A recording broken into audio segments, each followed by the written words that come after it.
Ça y est, le casque de réalité virtuelle d'Apple, l'Apple Vision Pro, est disponible en précommande aux États-Unis. Il sera livré au premier client aux alentours du 2 février. Et en attendant d'y avoir le droit en France, je me suis posé la question en voyant les vidéos de présentation, mais à quoi ça allait bien pouvoir servir dans un cadre professionnel? Qu'est-ce qu'on allait pouvoir en faire concrètement au boulot? C'est la question à laquelle je voudrais répondre dans cette vidéo. Allez, c'est parti, on bascule sur l'écran.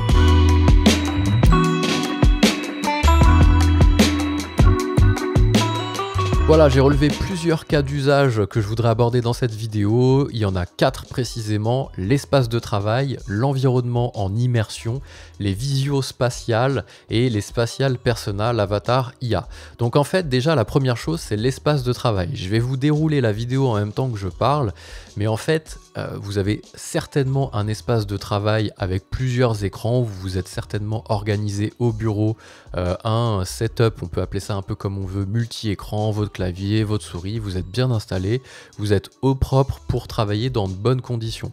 Sauf qu'il suffit que vous vous déplaciez en déplacement professionnel, ou vous alliez à l'hôtel, ou vous êtes chez vous en télétravail, et vous perdez automatiquement votre beau setup que vous vous êtes construit. Eh bien, je trouve que la grosse fonctionnalité de l'Apple Vision Pro, c'est que à tout moment, vous allez mettre le casque sur votre tête et vous allez retrouver un setup hyper confortable.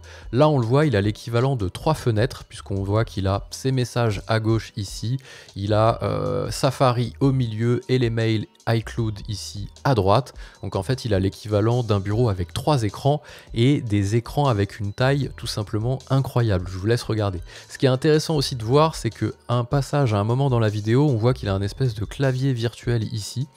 Donc je ne sais pas si c'est l'équivalent de l'Apple Magic Keyboard Mini qui est posé sur un stand, donc un support sur lequel on va pouvoir taper, ou si c'est simplement un clavier virtuel qu'on va pouvoir, c'est pas ce que je voulais faire, directement utiliser. Puisqu'on sait que le mini clavier Bluetooth d'Apple sera compatible avec l'Apple Vision Pro, mais on ne sait pas encore exactement tout le détail. On voit même qu'il y a un 4e écran, je vous ai dit, c'est vraiment une vue à 360. C'est-à-dire que si on bascule, on a même un 4e écran ici, il a sa playlist musique pour se détendre ou pour se concentrer plus facilement. Donc c'est pour moi la grosse fonctionnalité, c'est un espace de travail partout avec un objet qui est directement dans le sac à dos, vous le sortez, bon il y a la batterie, bien sûr ça va être un peu plus encombrant au début, mais ça va évoluer au fil du temps, vous le mettez sur votre tête et vous vous retrouvez avec un espace de travail full immersif. Alors on va voir justement, ça va être la deuxième fonctionnalité, mais en tout cas hyper bien organisé, multi-écran avec des tailles d'écran tout simplement incroyables. Ça c'est la première chose.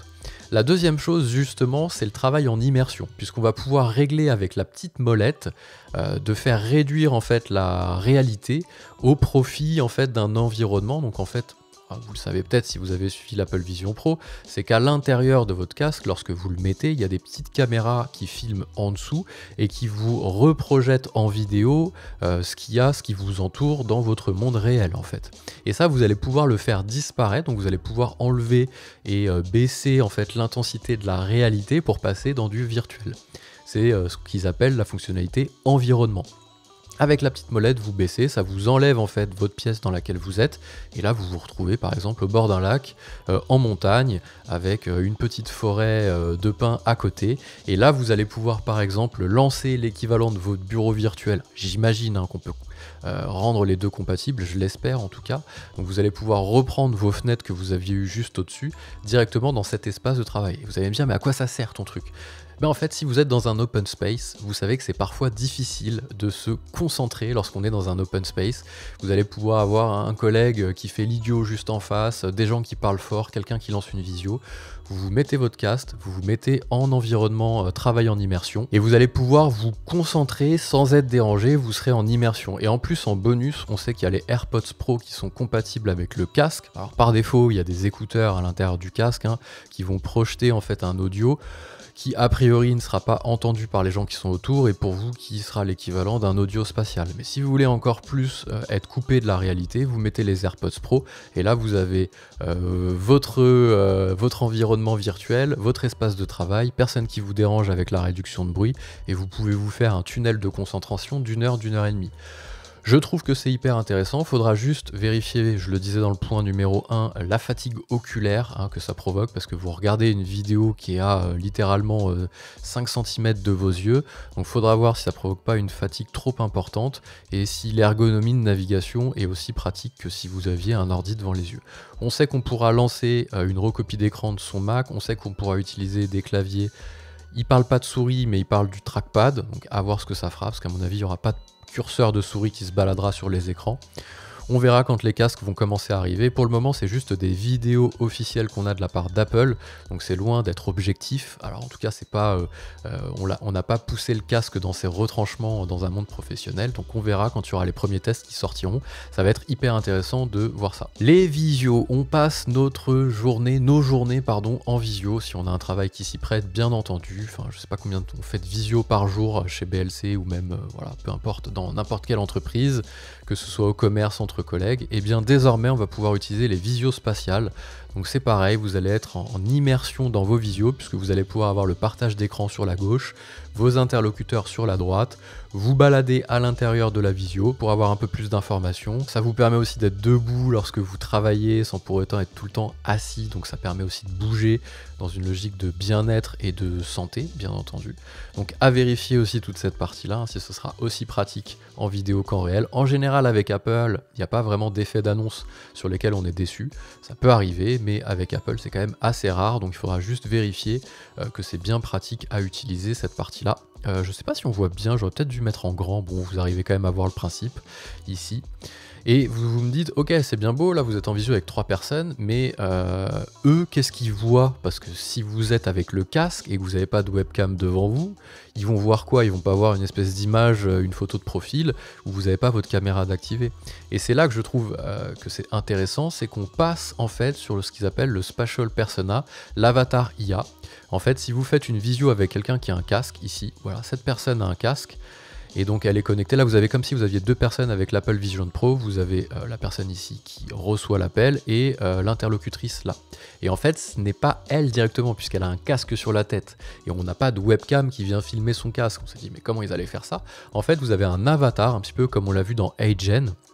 Un avatar qui va se générer, qui va reprendre un petit peu votre intonation. Alors votre intonation non, c'est vous qui parlez, vous êtes en visio, mais voilà, vos mimiques, votre gestuelle, etc. qui va le récupérer directement sur votre avatar et qui va remplacer, en fait, voilà, ici c'est pas quelqu'un qui existe, hein, c'est l'avatar d'une personne. Pour le faire, en fait, vous prenez l'Apple Vision Pro, vous le retournez face à la caméra, il vient scruter votre visage, un peu avec les capteurs LiDAR, j'imagine, et qui vient faire votre visage en 3D, il reconstruit votre visage, et ce sera désormais votre avatar lorsque vous ferez des visios avec le casque sur la tête. Donc les gens, lorsque vous ferez en FaceTime ou bientôt, on l'espère, en Google Meet, etc., ne verront pas la représentation, enfin ne vous verront pas vous directement en webcam, mais votre avatar IA qui s'appellera le persona. Ça bougera les lèvres, ça reprendra vos gimmicks et ça vous permettra de faire des visios. Et ce que je trouve cool aussi, c'est que désormais, du coup, on va pas être obligé d'avoir un setup parfait pour pouvoir lancer des visios. Vous êtes peut-être, je sais pas moi, dans votre voiture, vous sortez de rendez-vous, hop, vous êtes un peu à la bourre, vous avez, si vous faites vos rendez-vous en voiture, en métro c'est un peu plus compliqué, mais imaginons que c'est en voiture et vous dites mince, mon rendez-vous il démarre dans une demi-heure, j'ai pas le temps de rentrer à la maison, je vais le faire en remote. Vous mettez le casque sur la tête, partage de connexion 4G, bon il y a une batterie, elle dure pas éternellement, mais si vous avez par exemple une prise allume-cigare, vous faites votre visio, en plus le son il est incroyable dans une voiture, c'est fait pour ça. Et là vous faites votre visio et les gens verront pas que vous êtes dans votre voiture en fait, ils verront simplement votre avatar bouger. Donc vous faites des visios de partout. Et c'est ce que je trouve quand même assez cool. Donc voilà un peu les 4 points que j'ai notés pour la partie Apple Vision Pro, mais sur l'esprit et une approche professionnelle. Comment on va travailler avec, ce sont simplement pour le moment des exemples. Le casque n'est pas sorti encore aux États-Unis, loin malheureusement d'être sorti en France. Donc c'est simplement des premières pistes de travail qu'on va pouvoir faire avec le casque. Il y en aura certainement d'autres dès lors que vous allez avoir des éditeurs tierces qui vont développer leurs applications sur l'Apple Vision Pro. L'Apple Vision Pro va sortir là le 2 février avec déjà quelques applications. Ça va être somme toute assez réduit parce que ça doit être dur pour les développeurs de se mettre à niveau, hein. C'est des technologies parfois que les gens n'ont jamais croisées, donc on va pas avoir tout de suite forcément des applications chez tous les éditeurs, sans compter sur le fait que vous avez certains éditeurs qui boycottent les applications sur le casque, donc c'est à vérifier ces informations là. Pour le moment c'est un peu des bruits de couloir, notamment Netflix, on a aussi YouTube qui boycotterait la sortie de ces applications sur l'Apple Vision Pro au démarrage. On verra comment Apple va gérer les choses. J'essaierai de recouper aussi les informations avant de les annoncer, parce que là c'est pas du tout le cas, c'est simplement des tweets qui sont passés, donc il faut vraiment se méfier de cette partie là. Et je ferai une veille de tous les instants, comme on dit, pour vous tenir informé de tout ce qui sort autour de l'Apple Vision Pro. Si cette vidéo vous a plu, n'hésitez pas à mettre un petit like. Si vous avez des questions sur l'Apple Vision Pro, posez-les quand même en commentaire. J'ai pas beaucoup de réponses à vous donner, hein. Je suis un peu comme tout le monde, je regarde ce qui sort sur les supports officiels. Et puis si ces vidéos vous plaisent, n'hésitez pas à vous abonner. Sur cette chaîne, je partage le meilleur de la tech pour les entreprises.